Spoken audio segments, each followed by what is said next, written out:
Hello and welcome to the Future You podcast, where we interview professionals within the creative industries on their visions of the future. I'm Ben. And I'm Eleanor, and today we're joined by... My name's Jem. I'm from 1 Mill Street currently. Perfect. That is brilliant. So we'll get started then. So the first question is, what are you and what area do you specialise in? Cool. So my name's Jem. How old am I now? I'm 36. So originally I started off in hospitality. So I had, a couple of years ago, I had 4 pubs, regional multiple sites. So kind of Oxford, Oxfordshire, and then all the way down to Basingstoke around there. COVID turns out isn't very good for pubs. No, it doesn't work out well. It's pretty bad. So me and my business partner decided to just throw the towel in, and I then landed a job as head of marketing at 1 Mill Street, where I currently am. Mill Street is a co-working space in the centre of Leamington Spa, just around Lem Terrace. It is a playground for digital creatives, essentially. Yeah, it's literally incredible, isn't it? We've been to visit it. It's like... We would just say, if you wanted to work in one place, it would be 1 Mill Street. Like... That's it, yeah. Well, it's got a lot of stuff. So it's got co-working space, it's got coffee house, it's got a bar, which makes every place better, in my opinion. And podcast studio, production studio, team offices, and we do loads more than that as well. Yeah, it is incredible. Like, I remember when we went to visit, I was literally blown away. I was like, if I work anywhere, please let it be here. Like, well, it's one of those. You get the email, don't you? You go, oh, okay, yeah, all right, we're visiting. All right, okay. Then you go and you're like, oh wow, yeah, this was worth it. This is where it's going, sort of thing. Well, that's great. So how would you say the world of work has changed since you started? I mean, obviously, I know you had the businesses in the hospitality sector, but I also know that you started in media, didn't you? So yes, yeah. So, how's it changed? Big question. It is a big question. Yeah, digital. Everything's digital now. Yeah. Everything is digital now. Even marketing isn't called marketing anymore. It's called digital marketing. Yeah. And I remember. You're making me feel old. I'm not very often. I don't often feel old, but I'm feeling old at the moment. I remember getting the first iPhone, and you could just about take a photo of it. Yeah. You could literally just about take a photo from it. And now, I've gone from being taking a photo on it and maybe getting on Facebook to you can pretty much run a business from an iPhone. I was going to say, and film films, and it's unbelievable. That's it. Now, That's it. And content's going back towards that now. Yeah. Whereas before everyone was looking at highly polished content, where let's look sexy on a rooftop terrace. Now it's gone back to let's go to 16:9. Yeah. TikToks and it is that sense of being amateur, you don't know what you're doing. And also ease of use, isn't it? It's everyone can sort of do it. Yeah, it's accessible to everyone. Jinx. Yeah, that's it.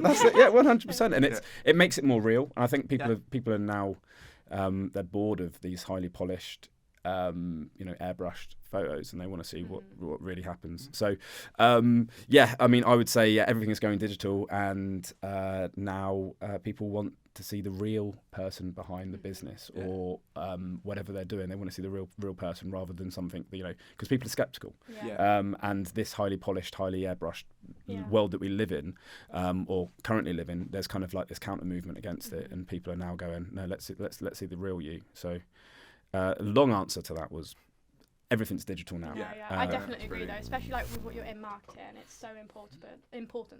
Just be your real self now. The airbrush is completely going out. The Photoshop's going out.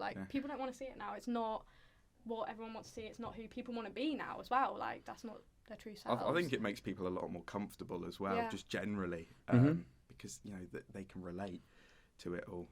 So that's really interesting. And would you say that this has actually made marketing more difficult?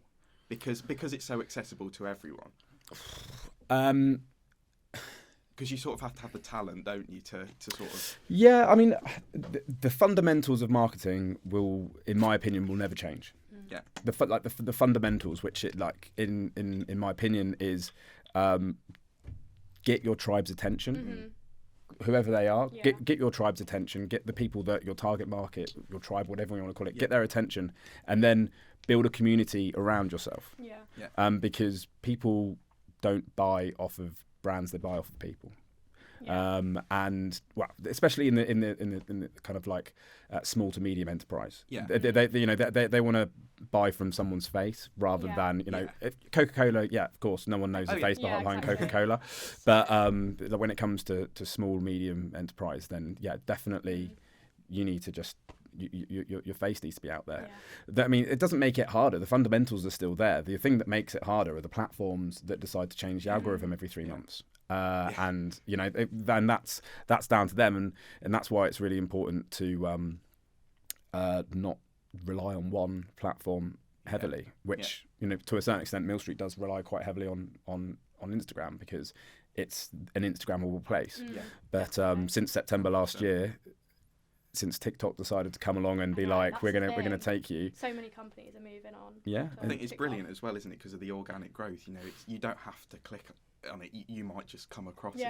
Mm-hmm. So you're reaching a much larger audience. That's it. I mean, would have done. All I used to have to do for the first 8 months at Mill Street was put a really pretty picture on Instagram, and it's easy to put a pretty picture of Mill Street on Instagram, but now and that taking a picture takes seconds. Whereas when you're thinking reels, there's a certain process that you've got to go through, a creative process you've got to go through, then editing, and of course it is really easy and quick to do relatively.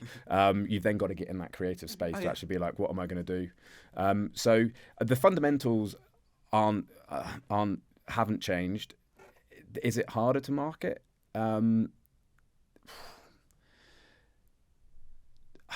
It's the same. It's just changing. I agree. Like you say, that whole sense of community is what people crave now. They want to buy from a face. They want to be a part of something rather than just keep purchasing something and not knowing the outcome of it, sort of thing. It is. Like the heavy risers, like the big risers that we've got at the moment, like Gymshark, where the CEO there is a real personable guy. He what did he do? He literally made Gymshark in the back of his house. Then he went, it grew, and then a guy, like a big board, came around him, and he's like, well, actually, I'm going to go and work in every single department of this big company. And then he's only recently been made CEO, and that's a real success story of him. But he's created that community around it, and then he's still keeping it organic, and relatable. So 100%. That's brilliant. And so. I mean, we obviously know that you do a lot of the marketing at One Mill Street, but I also noticed that you did do a bit of script writing as well. Mm-hmm. And how would you say technology has sort of affected that? Has it helped it, or has it driven many out of the industry? And how has it changed the industry for that? I mean, you can now, with AI, you can now put in a synopsis of a film into an app. And then it will create a 120-page feature screenplay for you. And I don't know if you've ever read any of these AI scripts, but they are pretty pants. But it's progressive. But I think, like as with technology, it's kind of a partnership. So and you can tell when a script has been written. I was going to say it hasn't got that human touch. So exactly. You'll always notice it. That's it. So when it comes to script writing, it's much like copywriting, which is an incredible, element of marketing that, then that ties into script writing as well. You need to, like, people love a story. We're all stories. We're like, ever since we were primitive beings, we used to draw stuff on walls to tell stories. So, the story element is massive to marketing and to script writing. And people are going to have to get used to the fact that AI is around, but it can be used as a partner to help spur creativity.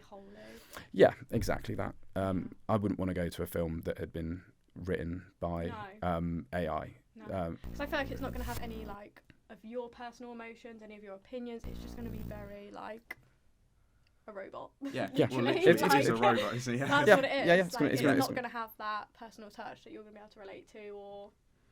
I just feel like it'd be pointless. That's it. That's interesting because I hadn't thought of the AI side of it all. Because I'd originally thought of how we did a script writing module at university this year, and the programs are so easy to use. You know, I started on a like a pretty traditional script writing application where you had to put the commands in yourself. Then I found this other piece of software which actually it has a list of the commands. You put it in and then you can write it. It's just so much. Was it easier. Logline by any chance? No, it was Arc Studio Pro, cool. I think it was something. Anyway, it was.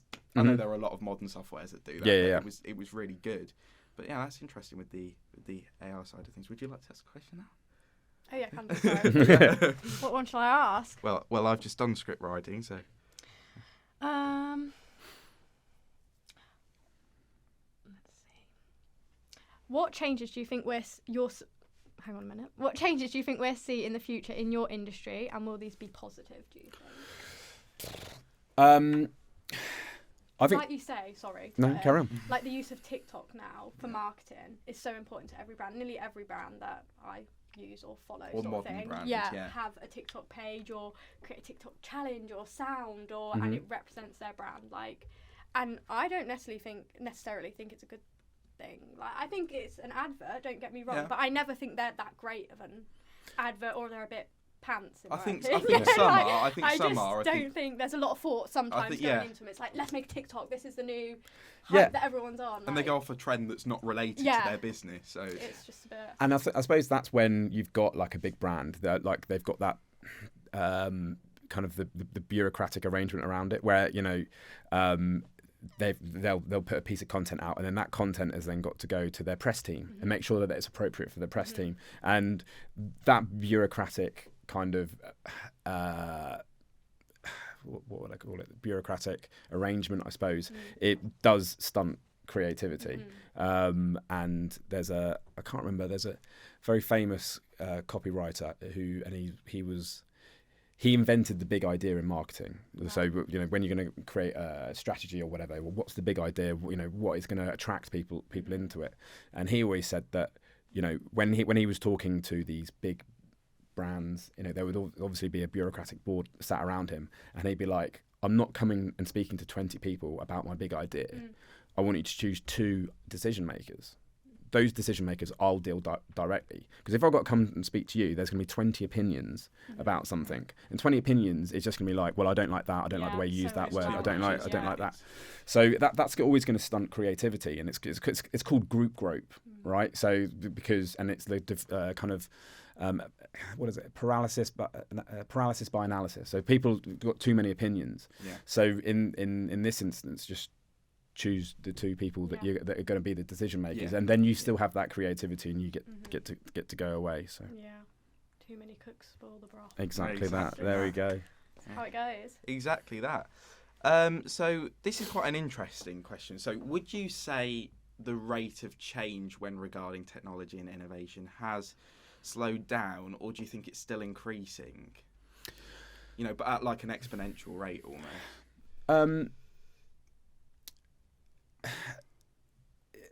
Exponential is it's a. If you look at how far we've come since the Industrial Revolution, which was the kind of like the Kickstarter to where we are today. Like before the Industrial Revolution, nothing really happened for like 1,500 years. I'm making that up. There's probably loads of stuff. But when like technological advancements happened, of course. But since then, you could rate it as exponential in the last 120 years, and it will continue to grow. I'm not sure whether exponential is the right word, but it's here to stay, and we've just got to it. We've got to accept it, and hopefully the technological advancement is used for more good than bad. And I fundamentally believe that it will be used for because I think there's more good people in the world than there is bad people in the world. But whether it's growing at an exponential rate, I don't think that we really need to worry about that to a certain extent, because we'll just adapt. As I was going to say, we don't necessarily notice the changes, do we? We have new iPhones every now and again, but if you look back to your first iPhone versus the one you're on now, it's like, wow. But the last one you had actually isn't that different at all. we're filming on a 360-degree camera, this, that. But 10 years ago, those didn't exist. Or if they did, they were very crude. Yeah. There, so yeah, I mean, if you think the technology that we've got now, that we're using now, is great.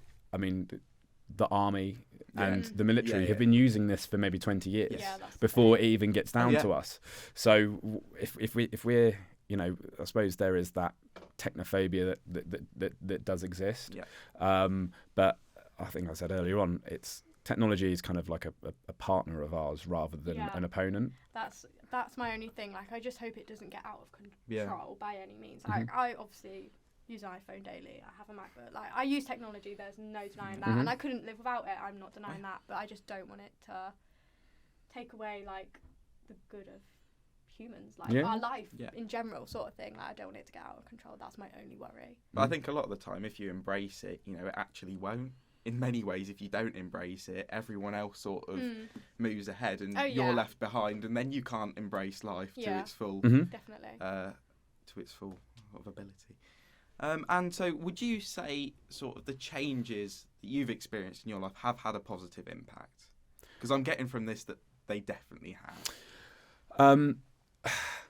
I mean, I'm in marketing, so you know I do understand the you know the idea behind getting affiliated with brands and stuff like that. But if you can put an apple on anything, and I'll buy it. Like genuinely, you know. And it's always once you're stuck. And my once mum you've bought always into says it, you're stuck, aren't you? Like, you're following the herd, like you're being a sheep. Like, every time I will just get an iPhone because I know how it works. I trust it. Like, I love a new phone, but I haven't had that feeling of a new phone for nearly 20 years because the iPhone is just the same iPhone. Yes. You know, whereas before the iPhone, you'd get like a different brand of phone, and you'd be like trying to work out how do I do this? Like, but then now you get a new phone, it's like exactly the same wallpaper. Well, I just merge it across. Exactly. Yeah, your apps are in exactly the same place, and it's like I've just signed up to a 2-year agreement where I'm going to pay, I don't know, £1,000 over the course of this 2 years, and I've got exactly the same thing. But they've marketed it as new, basically. Yeah. And it's crazy how they do it, isn't it? Because every year it's like the new Mac OS bringing this and that and this and that. And then you download it and you're like, actually, it's not really giving me much more than... No. You go back to using it exactly the same way that you did beforehand. But, you know, I'm locked in. I'm Apple. I'm Apple till I die. You know, it's bad, but I woke up early on the morning of the watch to buy it, so I was literally, and then it took like 6 months to get delivered to me. Yeah. Oh, they took ages, didn't they? It took 6 months to get to me, and then there was 2 updates, and then they were like, you can't update your watch anymore. And I was like, that is the thing with Apple. That is the thing. Like, they love it. Mine's slowing down already, and mine's a 12. Designed obsolescence. Like, literally. Exactly, planned obsolescence. That's it. They need you to buy them. My battery is just dying now constantly. Yeah, but you'll get a year down the line, it'll get that bad, and you'll have to buy a new one. And you just said you're locked in, so there you go. That's another grand in their pocket. Yeah. Exactly that. Exactly that.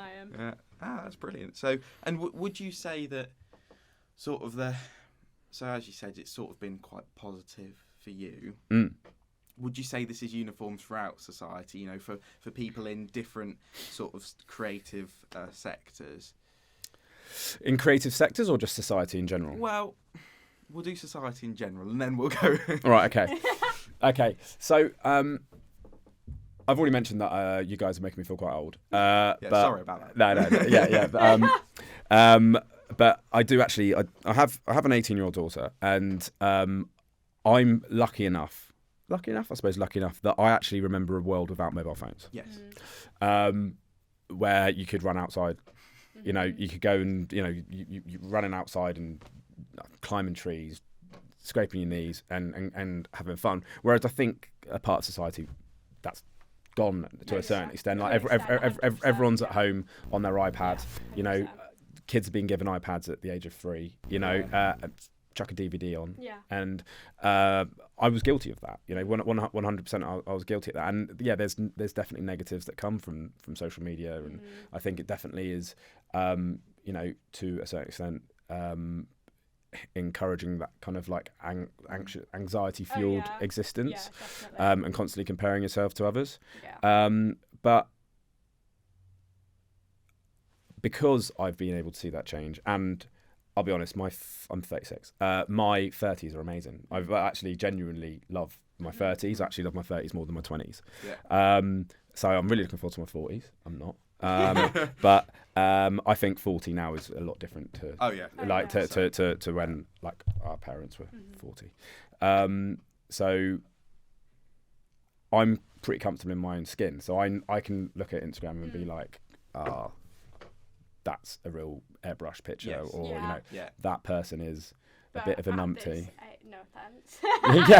At this age, you were probably the same with like films and things, I suppose. But like it's so in your face now because it's so open to social media, like you say. Like you can't get away from it. No, and if you don't, you then get stick for that sort of thing. Like if you don't have certain social medias, it's like, what, you don't have Facebook, you don't have Instagram. Well, like, you're not forced to get it, but in effect, you are in a way, definitely, 100%. 100%. But also, when I left school, as in after the school day, my school day was finished. I didn't see anyone unless I wanted to. School, and this is her argument with like cyberbullying and things. Like it carries on completely. Exactly. You know, you've got access to someone, and you can block someone, and they'll get your phone number, and it's like that part of it. But I'm fortunate that I'm pretty comfortable in my own skin, that I don't have to. But I can also completely see. You know, I went through my daughter wanting an iPhone, and you're like, mate, you're not going to use the iPhone for anything. Oh, you're going to use Snapchat. You can literally send a text message, mate. Oh, that's literally really bad. You literally can just send a text message. It's exactly the same, but it's not.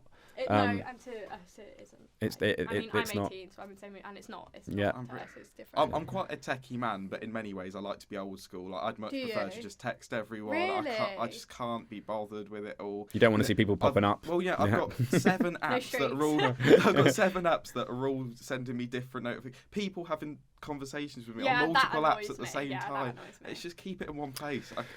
Well, do you know what, that segues for me into how it's affecting the creative.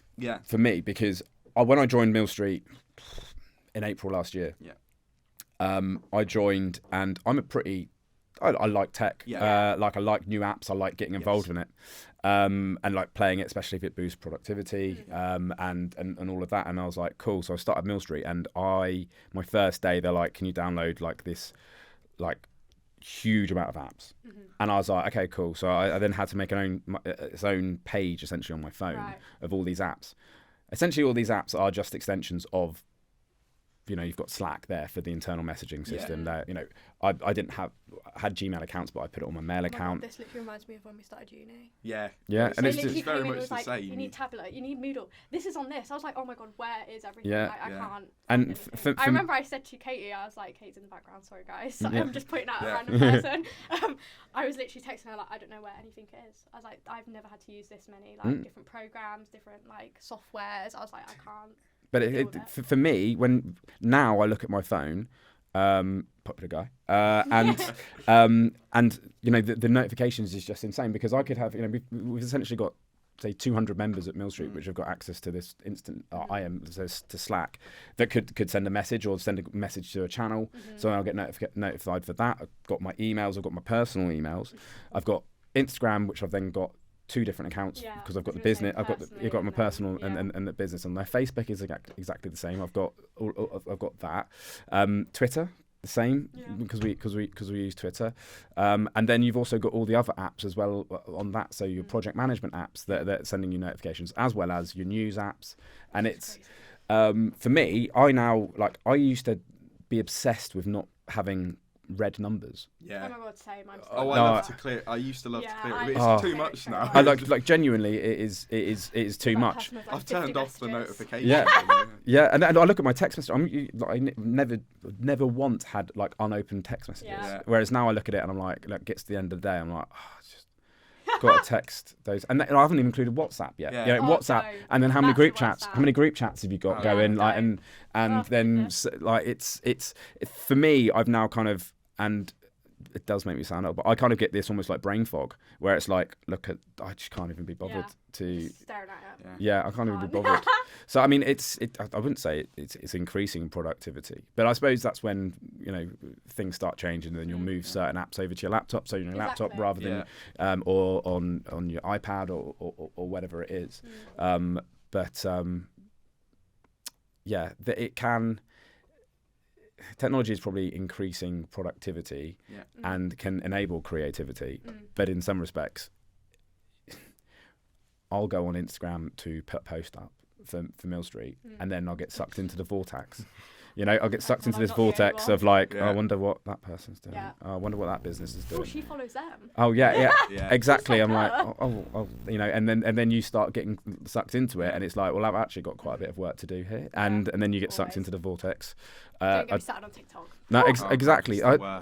The algorithm has literally got me. It's got me. So I'm latched. And then every time I come off it, I'm like, oh no, I've just wasted like I know, an hour. And you see that so ads, what have don't I waste gained time on from that? TikTok. It's like TikTok for me is the perfect. I might be old, but I do like to go out drinking quite a lot on Fridays. And Never too old for that. Saturday mornings, I am constantly on TikTok just because it's a perfect hangover. And then you realise it's 2:00 in the afternoon and you haven't done anything but watch.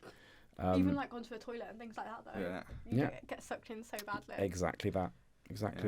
Just building on that personally, this isn't like.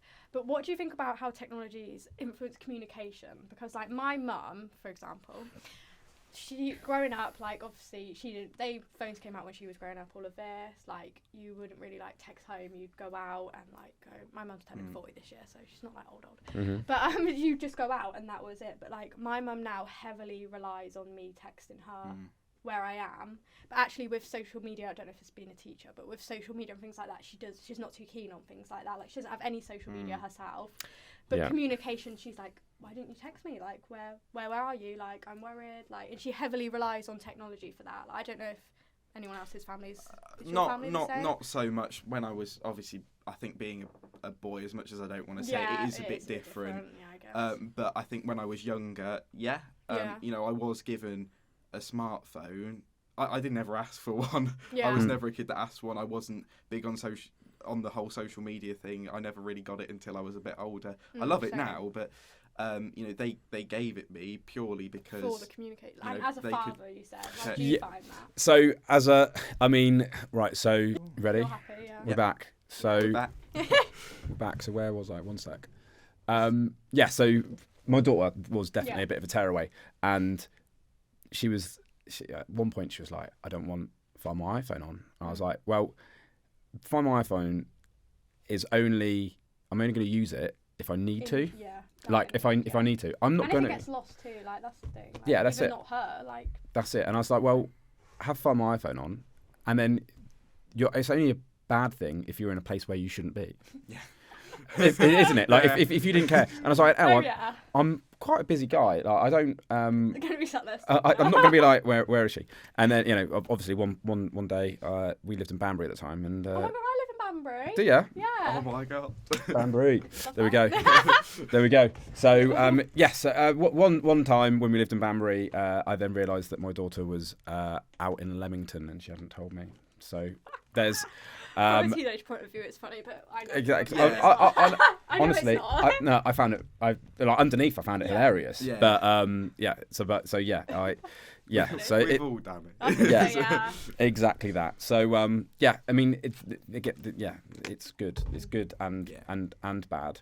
But when it comes to like communication as well, like connectivity, connectivity is incredible for progression, because without the advancements in technology to then communicate with the rest of the world, we wouldn't have this global community that is getting better. Statistically, we live in the most peaceful time ever recorded, but and it's only times between wars or conflict is only getting longer and longer and longer, and that is because we're becoming a more closer connected world. Definitely. We're still not perfect. No, definitely not. We never will be perfect. No, that's. But the technology for communication is is advancing us as a global community. I was going to say, like you said earlier, like it's so important to marketing, especially because you want to be connected to that audience and everything like that. So it is needed, definitely. It's just how it's used. Yeah. I mean, going back a bit, do you think though that this is a bit unrelated, but it's still related? Okay. Do you think technology and sort of innovation can occasionally cloud creativity? I know you touched on this with the AI script writing stuff, but is that the same through everything that you do? Technology, cloud, and creativity. So I think, like I said earlier on, it's a partnership. It should be used to encourage it, and it can stifle, but then anything can stifle it.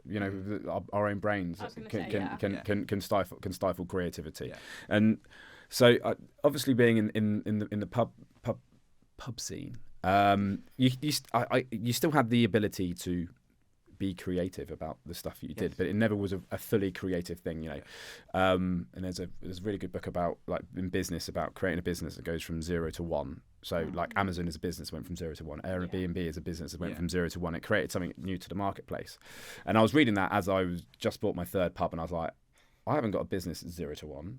I've got something that's constantly compared. Like, how many times do you go to a pub because there's a cheaper pint? Yeah. Exactly. Like, and that's the difference between 0 to 1. And so when I was in these pubs, I could be creative, but I wasn't fully creative. And it wasn't until lockdown that I started writing again. So that's when I wrote a feature-length script for my best mate, who's a producer, and he just was creative at night. And I was like, mate, why don't you get up earlier and then be creative earlier? All day. And he's like, I can't be creative when I want to be creative. I can be creative when I'm creative. And I was like, it doesn't work like that, mate. And now I come into Mill Street, and there's lots of distractions there. I'm quite a chatty guy, and part of I'm marketing and community development. So walking around and talking to people is kind of my job. And I probably do too much of the community development and not enough marketing. But when you need to sit down and I really enjoy the process of copywriting. So creating marketing copy to send out, and I generally enjoy that. But I might, unless I give myself a certain amount of time to actually get into that space, I'm just sat there. I just talk to somebody, and then I don't, then I don't get anything done. So. Creativity is just a cruel bitch. I was going to say, like, I'm exactly the same. Like, I need to have a time period to... And I'm that person that, like, it's really embarrassing, but, like, if I wake up and it's, like, 32, I can't get up until it's 35. I don't know, I just can't, like, even productive, like, that's not even... Even if you're late. I get really funny about it, like, I just can't... Really and I think that's, creativity and technology, it can be used with a partner to partner it, but I don't think it's ever going to be able to use it to kind of nurture creativity, because creativity is creativity. Exactly. I mean, I've had the same sort of video clips before. I've edited it one day, it's been atrocious, and then the next day I've made an absolute belter of a film, and it's like, how does that work? But it's literally just about, and like, my parents have often said to me, get on with, you said you were going to edit that, get on with editing it. And it's like, if I'm not feeling like it, unless I've got like a really tight deadline, there's no point doing it, because I won't do it well. Yeah. It'll... I listen to a lot of, like, podcasts on copywriting and in writing in general, and 80% of their time is just spent procrastinating. But then also when you're procrastinating, actually there's this thing called deep thinking, which is you put all the information in the back of your brain. It's actually in your subconscious, and it's usually when you're walking to work or when you're in the shower, you go, oh yeah. But if you're sat there going, like, trying to think of that idea, it just can't. Exactly. So you need that time to, like, cogitate on it and then let life go. So unless technology comes up with a way of going deeper into our subconscious, which is pretty dangerous notion in itself, to try and coerce that kind of creativity out of us, then I think it should be used as a partner. And you know, I suppose with technology, I suppose Mill Street is a certain technology, and that place is just a playground for creativity. It is, you know, it's there to encourage creativity and collaboration. And collaboration is, you know, is another massive part of creativity. Sometimes freelancer or someone that runs their own business or whatever can be a lonely life. So to actually then come into a space like Mill Street where you've got that collaboration, you can sit next to someone, you can vibe with someone, you know, and that helps. And I think the tech that made Mill Street encourages that. It works. I think especially Mill Street is something that relies quite heavily on that sort of technological side, because it's such a modern sort of workspace. It's very much based around. Yeah, it's 70% of our members are in marketing or sales or consultant, so they're towards, I wouldn't necessarily say towards the end of their career anymore. Sorry if I've offended anyone. But you know, they've had all the experience that they need, and now they're going back as freelancers to or you know, independent businesses to help people that are on the rise. So digital marketing and consultancy is what Mill Street is all about. On a side note, I love that film on the on your website. The main sort of. The intro one. Yeah. Cool. I like that. I like that. Thank you very much. Right, and then so what do you think the world, well, especially what you specialise in, so the marketing world, will look like in the future? I've got a douchey answer to this question. Thank you very much. Go for it. Get used to it. So there's a quite a good book that I read maybe about a year ago now, called Quantum Marketing, and it sounds a lot more douchey than it actually is. But the idea is that we're kind of entering the fifth paradigm of marketing. So like the fifth era of marketing. So the first one was, you know, it reaches back to kind of as long as time can remember, really. And that's, you know, when people were selling their wares, you know, they'd have like a, I don't know, cardboard cutout or whatever, probably not cardboard, but like a wooden structure that said, Vladimir's vodka or whatever. And then we kind of moved into the kind of the second paradigm, which was probably, I think it was radio. Yeah, it was radio. So if you think about it, there was nothing that really happened in marketing up until like radio. Radio turned up.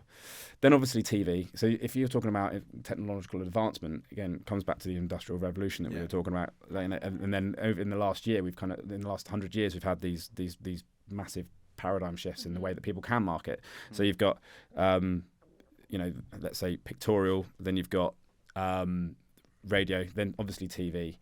And then you go into the fourth one, which is like digital marketing, which came around with the internet. And then also from the internet, then you go into smartphones where you can have access. And then when you've got smartphones, actually then marketing for even small businesses became a lot cheaper. So then they could have access to, you know, Facebook and Facebook marketing, which means that someone could be directly in front of their face. It's not just Coca-Cola that are talking to you, or Tesco's or British Airways. It's anyone can speak to you, you know, and that was the kind of like the fourth paradigm.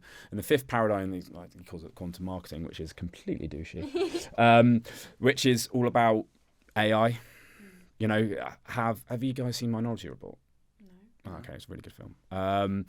It's kind of like a dystopian future one, so I wouldn't say it's probably relative, but in this one, in this film, he walks into a shop and then a holographic person gets up and then goes, "Oh, hi, Mr.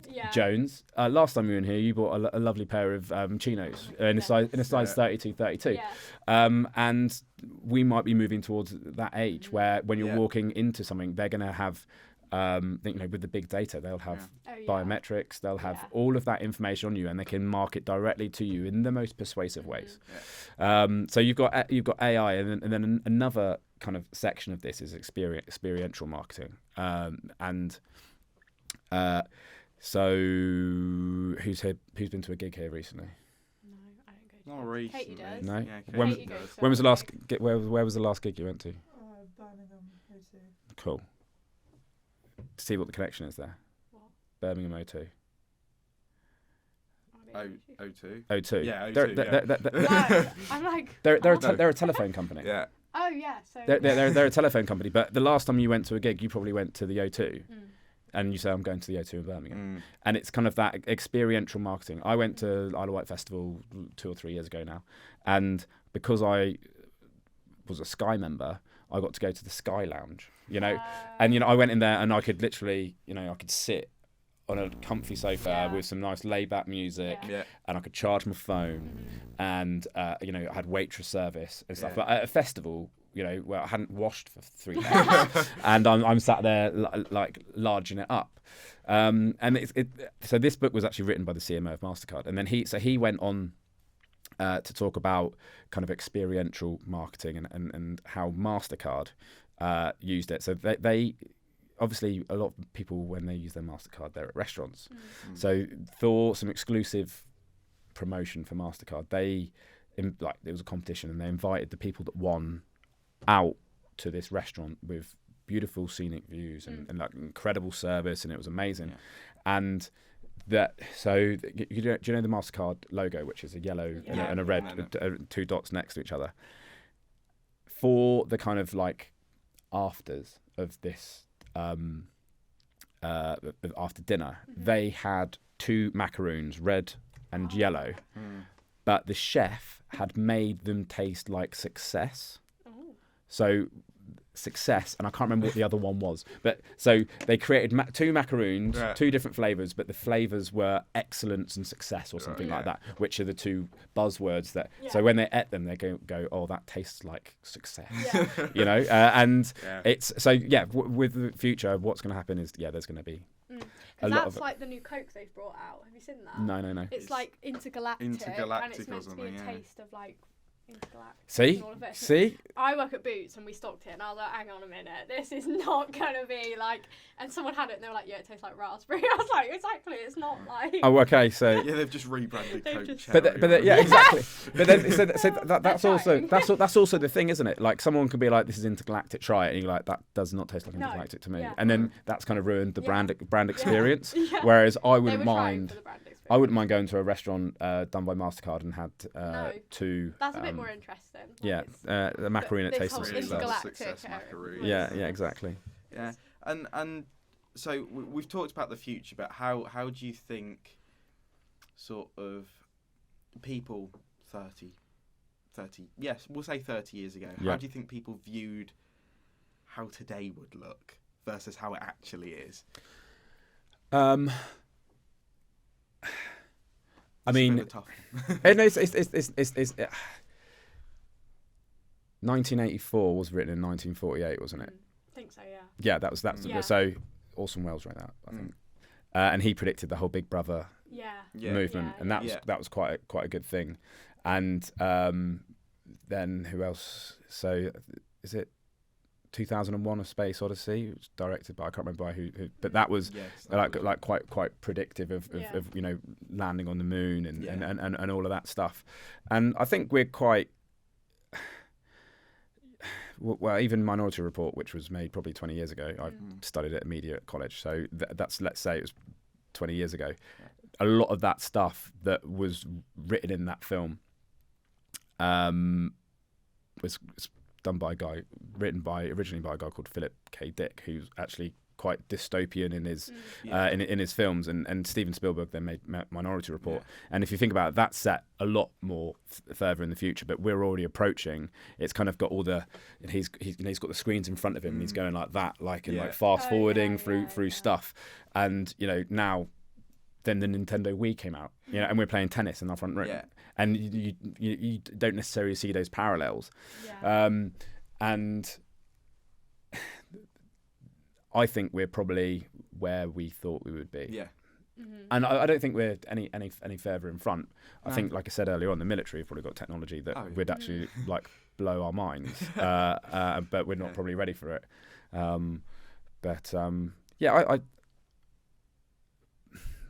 if you go back to when I was younger and I looked up at my stepdad and my granddad would not have ever picked up.